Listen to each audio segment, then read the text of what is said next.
Hi guys, and welcome to Module 2 for Extended Training for the 5 Languages of Appreciation at Work.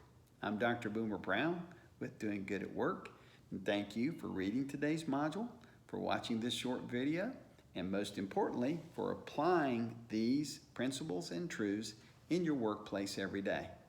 I can guarantee you, if you will apply these principles and truths, it'll make you happier, it'll make your coworkers happier, and it'll make your workplace happier. Who doesn't want a happy workplace? So I encourage you to apply these principles every day. We're starting out kind of slow, so I just want you to memorize the 5 languages of appreciation first. What are they? Let's see if we can remember them.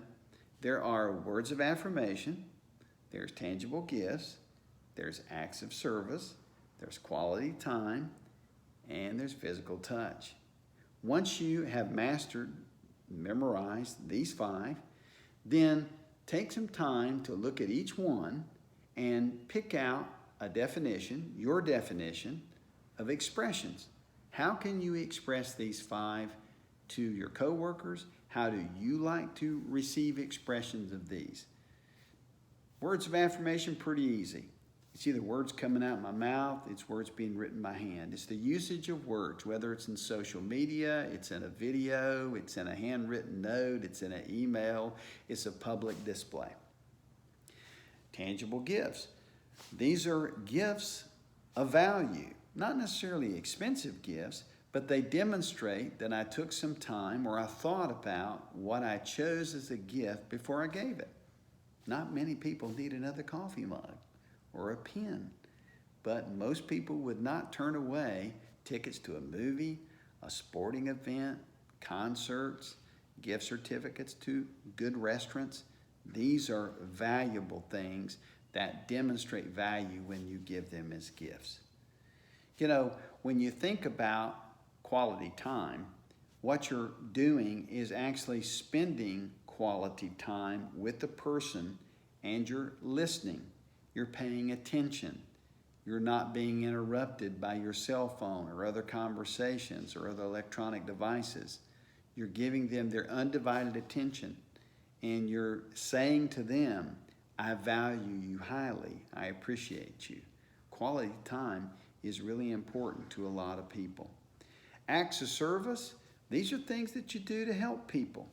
Now, here are 2 key things that you need to do if you're going to use acts of service as a language of appreciation.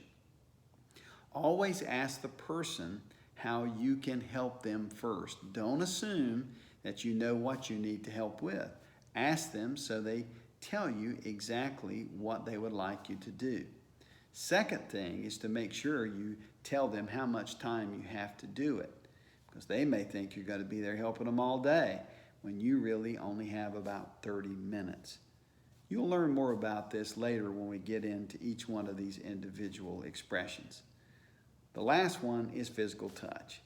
It's high five, pounding, fist pumps, air high fives, whatever ways that we express physical movement, dancing around, whatever it is, however we express appreciation for someone through our physical behavior.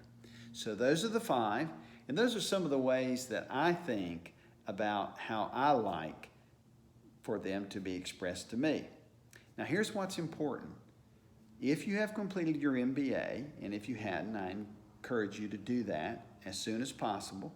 But if you have, you found out that you have 2 primary languages of appreciation, followed by your least language of appreciation.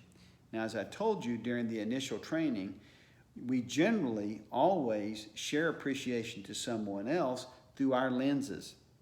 So for me, my primary 2 are acts of service and quality time.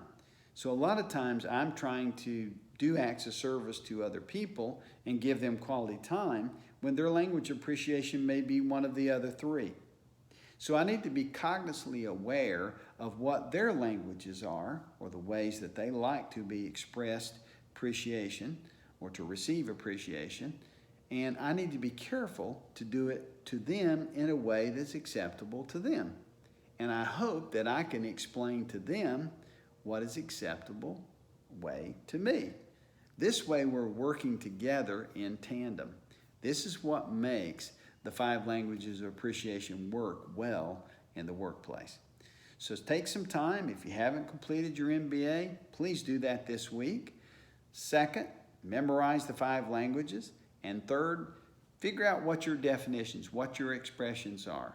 We'll give you some more information later, but right now, just get it in your head, memorize it so you can think about it.